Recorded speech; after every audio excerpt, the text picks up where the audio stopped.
Subscribe کریں ہمارے channel کو اور بیل آئیکن کو کلک کریں تاکہ ہماری ہر نئی آنے والی ویڈیو آپ تک بآسانی پہنچ سکے۔ بسم اللہ الرحمن الرحیم۔ لا الہ الا انت سبحانک انی کنت من الظالمین۔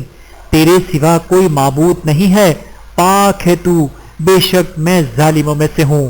سورۃ الانبیاء آیت نمبر 87۔ اللہم انی اعوذ بک ان اشرک بک وانا اعلم واستغفرک لما لا اعلم۔ اے اللہ، میں تیری پناہ چاہتا ہوں اس سے کہ میں جانتے بوجھتے تیرے ساتھ شرک کروں، اور میں بخشش مانگتا ہوں اس سے جو میں انجانے میں کروں۔ بحوالہ جامع صغیر حدیث نمبر 3731۔ استغفر اللہ الذی لا الہ الا هو الحی القیوم واتوب الیہ۔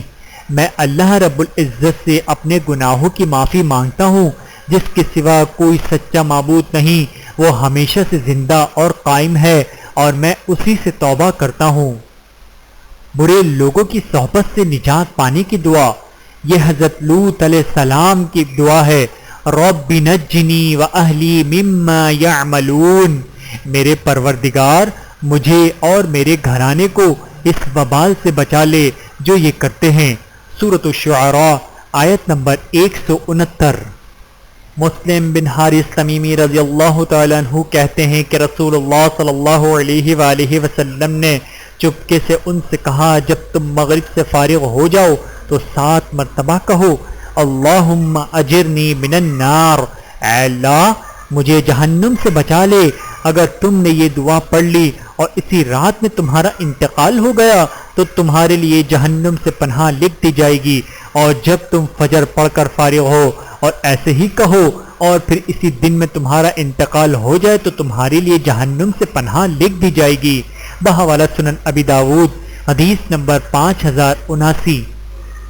رسول اللہ صلی اللہ علیہ وآلہ وسلم نے فرمایا، جو استغفار کرنے کو اپنے اوپر لازم کرے گا تو اللہ تعالیٰ اس کے لیے ہر تنگی سے نکلنے کا ایک راستہ پیدا فرمائے گا، اور ہر غم سے نجات دے گا، اور ایسی جگہ سے روزی عطا فرمائے گا جہاں سے اس کو گمان بھی نہ ہوگا۔ بحوالہ سنن ابی داود حدیث نمبر 1518۔ بہتر حکمران کے لیے دعا، اللہم لا تسلط علینا من لا یرحمنا ولا یخافک فینا۔ اے اللہ، ہم پر ایسے حکمران مسلط نہ فرما جو ہم پر رحم نہ کریں اور ہمارے بارے میں تجھ سے ڈرنے والے نہ ہوں۔ بحوالہ جامع ترمذی حدیث نمبر 1456۔ اعوذ باللہ ان اکون من الجاہلین۔ میں اللہ کی پناہ چاہتا ہوں کہ میں جاہلوں میں سے ہو جاؤں۔ سورۃ البقرہ آیت نمبر 67۔ رب اغفر لی ولوالدی وللمؤمنین یوم یقوم الحساب۔ اے ہمارے رب، مجھے معاف فرما اور میرے والدین کو اور مومنین کو اس روز جب کہ حساب قائم ہوگا۔ سورہ ابراہیم آیت نمبر 41۔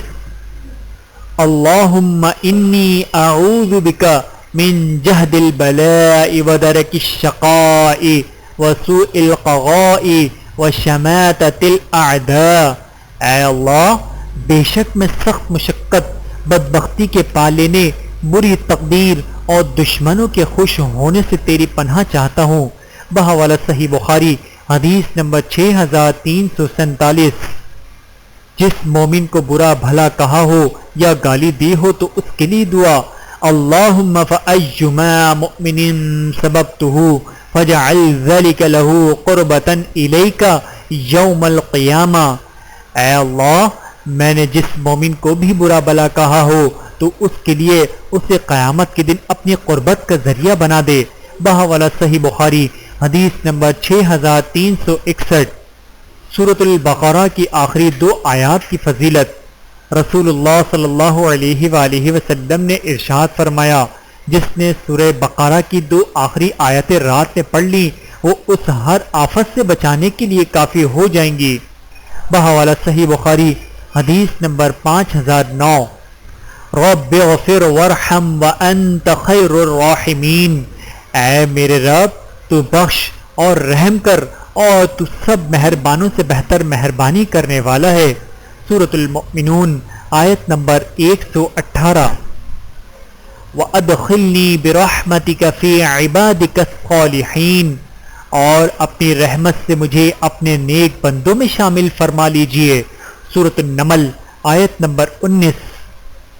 اللہم انی اعوذ بک من علم لا ينفع ومن قلب لا يخشع ومن نفس لا تشبع ومن دعوت لا يستجاب لها، اے اللہ میں پناہ مانگتا ہوں اس علم سے جو نفع نہ دے، اور اس دل سے جو نہ ڈرے، اور اس نفس سے جو سیر نہ ہو، اور اس دعا سے جو قبول نہ کی جائے۔ بحوالہ صحیح مسلم حدیث نمبر 6906۔ فاطر السماوات والارض انت ولیی فی الدنیا والآخرہ توفنی مسلما والحقنی بالصالحین، اے آسمانوں اور زمین کے بنانے والے، تو ہی دنیا اور آخرت میں میرا کارساز ہے، مجھے فرما برداری کی حالت میں وفات دے اور مجھے نیک لوگوں میں شامل فرما۔ سورہ یوسف آیت نمبر 101۔ اللہم انی اعوذ بک من شر نفسی ومن شر کل شیطان، اے اللہ میں تیری پناہ مانگتا ہوں اپنے ہی نفس کے شر سے اور شیطان کے شر سے بھی، آمین یا رب العالمین۔ اللہم انی اسألک رحمتا من عندک تہدی بہا قلبی، اے اللہ میں تجھ سے ایسی رحمت کا طالب ہوں جس کے ذریعے تو میرے دل کو ہدایت عطا کر دے۔ بحوالہ سنن ترمذی حدیث نمبر 3419۔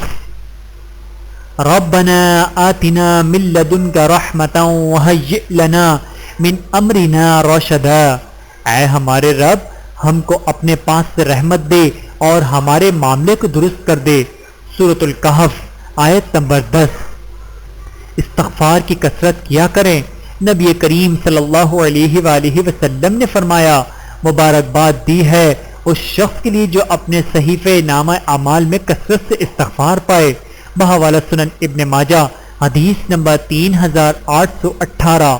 استغفر اللہ واتوب الیہ، میں اللہ سے بخشش مانگتا ہوں اور اس کے حضور توبہ کرتا ہوں۔ رسول اللہ صلی اللہ علیہ وآلہ وسلم نے ارشاد فرمایا، جس نے دن میں 100 بار کہا سبحان اللہ وبحمدہ، اللہ کی تعریف اور اس کی پاکی ہے، اس کے گناہ معاف کر دیے جاتے ہیں، خواہ سمندر کی جھانک کے برابر ہی کیوں نہ ہو۔ بحوالہ صحیح بخاری حدیث نمبر 6405۔ ویڈیو دیکھنے کا بہت شکریہ۔ مزید ویڈیوز دیکھنے کے لیے ہمارے چینل کو سبسکرائب کریں۔ اگر ویڈیو پسند آئے تو لائک کریں۔ اچھی بات کو دوسروں تک پہنچانا صدقہ جاریہ ہے۔ جزاکم اللہ خیرا کثیرا۔ اپنا اور اپنے پیاروں کا بہت زیادہ خیال رکھیے گا اور مجھے دعاؤں میں یاد رکھیے گا۔ Take care. اللہ حافظ۔